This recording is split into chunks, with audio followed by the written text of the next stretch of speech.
Hello everyone. आज एक latest news आई है कि एस्टेट के जो फॉर्म हैं वो फिल होने लगे हैं। ये पूरे एक साल में एक बार ही होता है एस्टेट का पेपर। और जो मेनली एस्टेट का मेन फीचर क्या है कि इसको अप्लाई करने के बाद, एस्टेट को क्लियर करने के बाद ही हम हरियाणा में किसी भी स्टेट एग्ज़ाम के लिए अप्लाई कर सकते हैं। तो इसमें क्या है कि 18 और 19 दिसंबर को बताया है इन्होंने कि हरियाणा में एस्टेट का पेपर 18 और 19 दिसंबर को हो सकता है।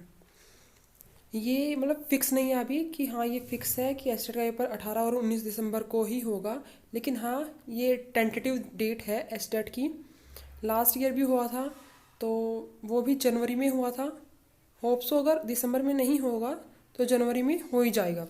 लेकिन अच्छी बात क्या है कि इसके फॉर्म निकलाए हैं, तो आपको इसके लिए अप्लाई करना है।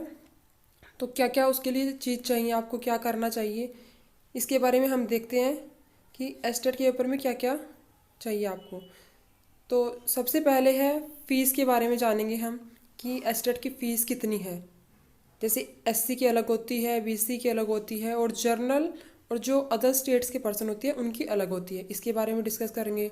फिर एग्ज़ाम की डेट क्या है, उसके बाद एग्ज़ाम का लेवल कौन सा है, एग्ज़ाम का मोड कैसे है, ऑफलाइन होगा इस बार या ऑनलाइन होगा, एग्ज़ाम का उसका टाइम पीरियड क्या है, कितने टाइम के लिए होगा, फिर उसमें क्या क्या योग्यताएं चाहिए, एलिजिबिलिटी क्या होनी चाहिए, फिर इसको कंडक्ट कौन करता है और किस लैंग्वेज में एस्टेट का एग्ज़ाम होगा, और लास्ट है कि एस्टेट का सिलेबस क्या है। क्योंकि विदाउट सिलेबस हम किसी एग्ज़ाम की तैयारी करें तो उसका कोई बेनिफिट तो होगा नहीं। तो हमें पहले एक बार सिलेबस से गो थ्रू होना चाहिए।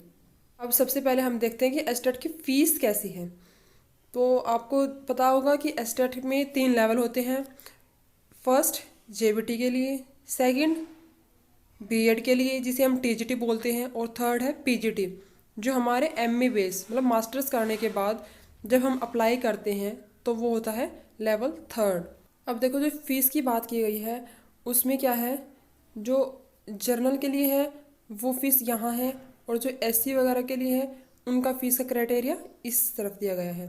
जैसे देखिए लेवल फर्स्ट है, लेवल फर्स्ट में मतलब यहाँ आप तीनों पेपर में जेबीटी, टीजीटी और पीजीटी अगर एक के लिए अप्लाई करते हो तो आपकी फ़ीस होगी जर्नल के लिए 1000 रुपये, और एससी कोई कैंडिडेट है तो उसके लिए होगी 500 रुपये। इसी तरह अगर आप 2 लेवल के लिए मतलब या तो जेबीटी प्लस बीएड मतलब टीजीटी, या पीजीटी और टीजीटी इस तरीके से फॉर्म फिल कर रहे हो तो लेवल 2 के लिए जर्नल के लिए फ़ीस है 800 रुपये, और एससी के लिए है 900 रुपये। और लेवल 3 मतलब आप तीनों फर्स्ट सेकंड और थर्ड तीनों लेवल के लिए अप्लाई कर रहे हो तो फर्स्ट जर्नल के लिए है 2400 रुपये फ़ीस, और एससी के लिए है 1200 रुपये फ़ीस। और एक बात और ध्यान रखने वाली है कि जो अदर स्टेट से हैं या और कहीं से बच्चे एस्टेट के लिए अप्लाई कर रहे हैं तो उनकी फ़ीस भी जर्नल वाले ही इंक्लूड होगी। ठीक है। तो अब तक हमने बताया कि इस एस्टेट अप्लाई करने के लिए कैसे फ़ीस है, किस किस लेवल पे कितनी फ़ीस सबमिट करनी है। अब बात करते हैं हम इसकी एग्ज़ाम डेट के बारे में।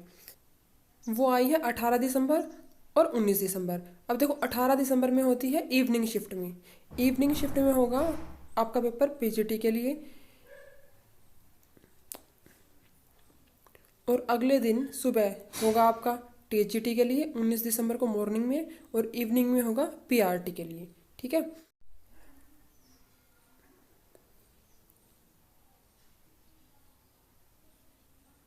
अब देखते हैं कि एग्ज़ाम का लेवल क्या है। तो एग्ज़ाम का लेवल है स्टेट लेवल पे होता है ये पेपर। जैसे कि हर यूपी का यूपी टेट होता है, हरियाणा में हरियाणा टेट होता है, दिल्ली में सी टेट होता है। ऐसे ही अगर आपको हरियाणा में टीचिंग में इंटरेस्ट है या फिर आप चाहते हो कि हम फ्यूचर में टीचिंग की पोस्ट के लिए अप्लाई करें तो उसके लिए आपका एस्टेट क्लियर होना चाहिए, उसके बाद ही आप अप्लाई कर सकते हो। तो एग्ज़ाम का मोड मतलब कैसे आप पेपर दोगे। तो मेनली अब तो क्या है कि हर पेपर ऑनलाइन हो गया है, लेकिन एस्टेट का पेपर अभी तक पेपर और पेन मोड में ही है, मतलब कि ऑफलाइन मोड में है। वो वहाँ पे आपको चेक करेंगे कैसे है कैसे नहीं, पेन आपको खुद का ही लेकर जाना होता है वहाँ पे। और उसके बाद टाइम पीरियड मतलब इसका होता है 2.5 घंटे होता है। आपके क्वेश्चन भी होते हैं 150 क्वेश्चन होते हैं और 2.5 घंटे, मतलब ईच क्वेश्चन 1 मिनट, ठीक है। 150 मिनट होते हैं, 150 क्वेश्चन होते हैं। अब देखते हैं एग्ज़ाम की लैंग्वेज कैसी है। तो एग्ज़ाम की लैंग्वेज है वो है बाइलिंगुअल है। एग्ज़ाम बाइलिंगुअल मतलब इंग्लिश और हिंदी दोनों मीडियम में आपका आएगा। अब देखो, अगर हम सिलेबस की बात करें ना, तो जो हमारा जेबीटे का है तो वो तो नॉर्मल सिलेबस है जैसे आपका सीटेट में आता है। लेकिन इसमें एक चीज़ अलग से क्राइटेरिया फिक्स किया है, जो 30 मार्क्स का वर्जन होता है ना, उसमें 10 नंबर हरियाणा जीके के आते हैं, 10 नंबर रीजनिंग के, और 10 नंबर जनरल मैथ जो आता है ना वैसे आते हैं। और जेबीटी का हो गया ये आपका क्लियर। उसके बाद है टीजीटी का सिलेबस।